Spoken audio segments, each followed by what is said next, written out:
So I had been told along the way that sometimes or all the time when you wrote or write that you would just write out the end of the lines. Is that true? Nah, the way I write rhymes is I don't write rhymes straight out the conventional way how other rappers write rhymes. I write rhymes based on compounds and punchlines. That's what I do. That's how I do it. So if you look at a piece of paper, you'll just see words. You won't understand what the words mean because I'm gonna fill in the blank. So you might say auditioning for broads, listening to frauds, get down with the Lord, shit's retarded, sister's closet. You might just see words. You won't have a clue of how I'm gonna attach those words. So when it's time for me to write it out based on the concept or based on the song, I put the feeling in. So when you tired of listening to frauds, auditioning for broads, my shit religion, you need to get up on the Lord. Because nowadays, man, shit's retarded. When it's cool to wear shit out your sister's closet. Now I'm making it something now. I'm putting the words in between that's gonna, attach everything. It's gonna be the glue. Okay. And then did any of that carry over to beat making for you? Nah, not being an artist. Where the beat making came in is that was always being around Show. And Show had a 1200 and a 950. And I used to watch him tap on the machine. And, I'm a very sharp observer. If I watch you do something long enough and I get the knowledge, if I get the understanding behind what you're doing, I can do what you do, And that came with production. And that definitely came with DJing. Like I would watch DJs do what they do. And then I would, if they got off the turntables, I'd get on behind them and kind of mimic what they was doing, getting an understanding. So I always thought it was interesting the progression of your career in the sense that at least a lot of the people I knew, they would start off rapping and then they would start off doing something else and end up being or they would start as a producer and then maybe own a label or maybe do something else. But starting as a rapper, moving into production while Right. while maintaining rapping, of course. What made that something you were comfortable or you really wanted to like dedicate a lot of time to? Nah, I don't think I'm ever comfortable because when I'm working on one, it takes away from the other two. So you heard the story like I'm a jack of all trades, a master of none. So I'm not just doing one thing. So it's hard for me to master one thing when I'm doing three things. And when I work on one or the other, it's gonna always take away from the other two. So it's hard to get them, it's hard to get three wheels spinning at the same speed all the time. If I swipe one wheel, that'll spin. If I try to swipe the other two wheels, this one is gonna eventually slow down. So if I'm constantly focused on one wheel and I'm spinning that one wheel, then that one wheel is gonna spin the fastest. But when I'm trying to juggle all three, it's too complicated. Okay. Well then, moving with the going into the Return of the Funky Man, then you obviously switched labels from Wild Pitch to Giant, and then you got with Rhyme Syndicate as well. What did you notice was different, or you learned or saw differently working with the Rhyme Syndicate? Well, the Rhyme Syndicate thing didn't pan out how I wanted it to pan out. That's what people don't understand. It did and it didn't. It worked because I evolved into something else. I evolved into a producer. But my goal was when Ice-T signed me, I needed his mentorship. Ice-T has an incredible vision. Ice-T is a pure hustler, so he understood when he was signing me the vision he had for me that he could translate to the label and they would listen to him because he's Ice-T, So what wound up happening is when I got signed to Giant Warner Brothers, I started doing movies. He was doing New Jack City, he did Ricochet, he did the Rock Band, Body Count. So the tutelage I needed, the mentorship I couldn't get from him because he was doing the other things. And I think that kind of stagnated me because I was really relying on his mentorship to kind of shape my career because I was a battle rapper, a street rapper, whatever you want to call it, that's what I was.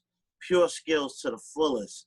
But I needed somebody to help guide me and mold me to create the records that I know I was capable of creating, but really didn't have the long view vision. I had a short vision. So in what way did you have, what do you mean a short vision? I think when you coming from the hood and your goals are short, right? Because when you come from the projects, you raised with one parent or you raised by your grandmother or however it is, and you struggle, you grow up struggling in life, you have a short vision because when you finally get your hands on some money, you're trying to buy the things that you wish you had as a kid. You're not thinking far, you're not thinking house, you're not thinking long range, thinking short goals. I never had that coat. Get that coat. Oh shit, I'm gonna get them sneakers. No, shit, I never went to that restaurant. I'm gonna eat there for the whole week. Shit like that is short vision. And I don't blame artists that have short visions because we're from the struggle, you know? I mean, people that have, generational wealth and they have families that, they get that shit out their system in their 20s. Right. People grow up in projects and go through a lot of struggles. We don't start getting right until the 30s and 40s. Don't, because you don't have no blueprint in front of you to follow. You learning everything by trial and error. Right. So I think I learned a lot of stuff trial and error. And then even with my goals and, my short goals, they came so quick, whatever I wanted. All right, I got money. All right, I got some jewelry. All right, everything I wanted, I got so quick that it was like, I don't even know what I want now, and it just became me, living through my grandmother, making sure she had everything. So to make her happy was like my ultimate goal after a certain period.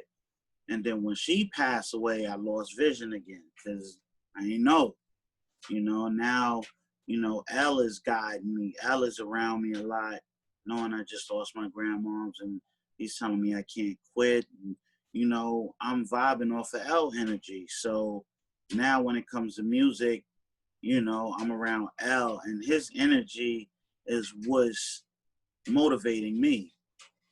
And then when he got killed, then it was just like, fuck this shit, And that's when you ain't really hear me rapping as much. You hear me sporadically. Right. Because it wasn't as fun anymore. Yeah, that's understandable.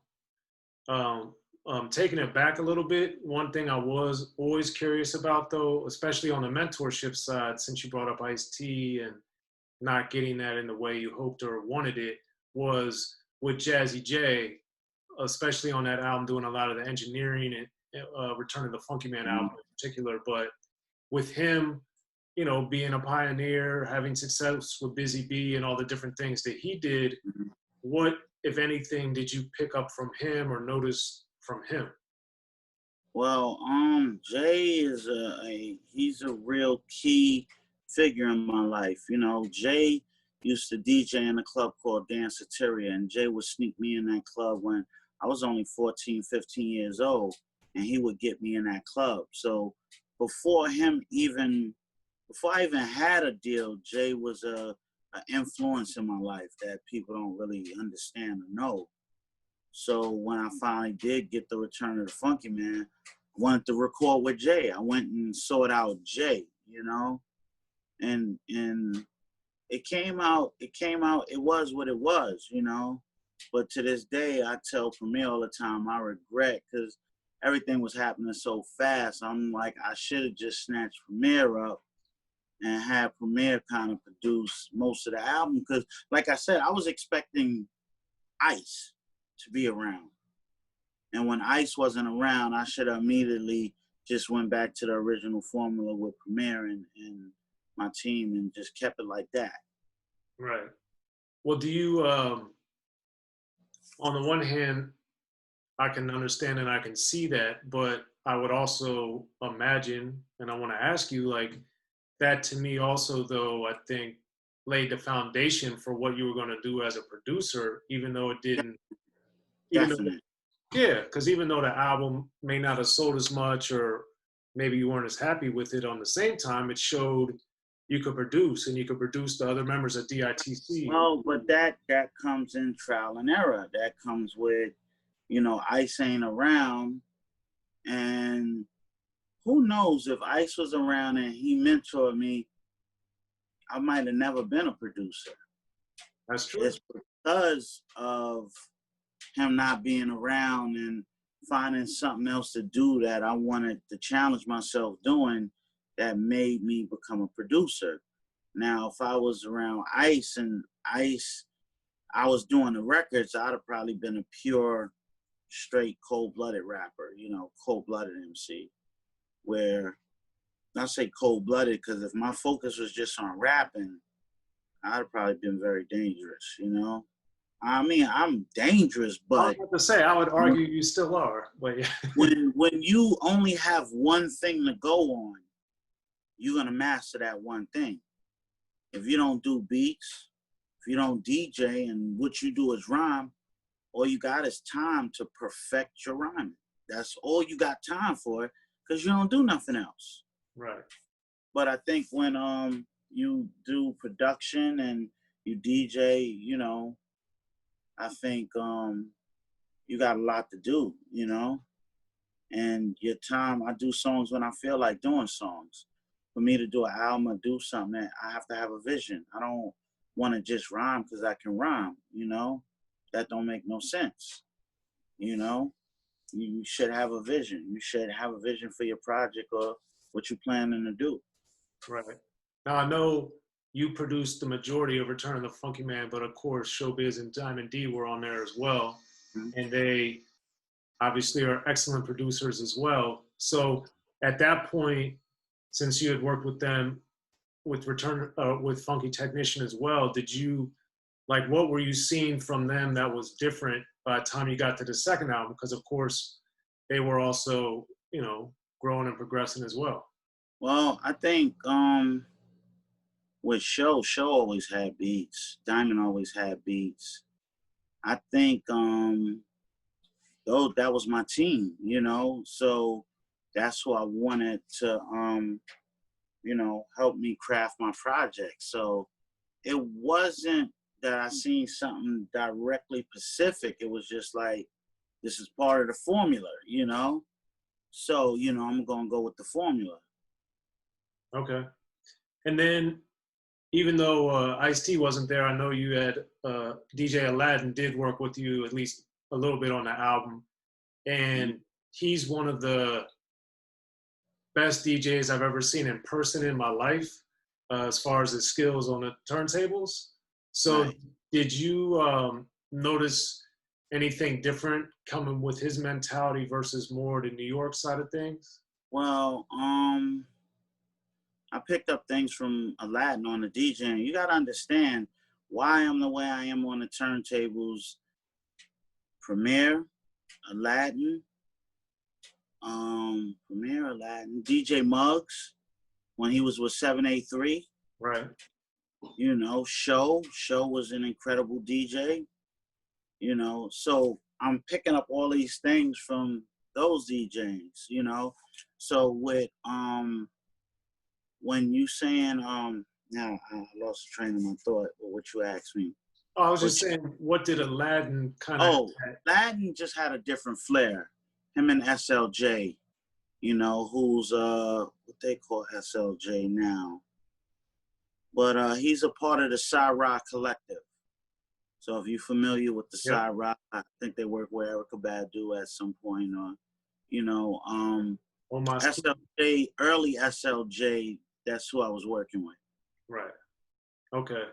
Because he, I just never forget one time in LA, I saw him literally jump over the turntables and switch his hands and keep going the same and didn't miss a beat or anything. And I'd never No, seen Latin was a problem. And then you can't forget how do I forget Jazzy Rock Jay. Raider? I was around Rock Raider. Right. And Rock Raider was one of the greatest dudes ever, you know? In the beginning, hip-hop was ruled by the East Coast.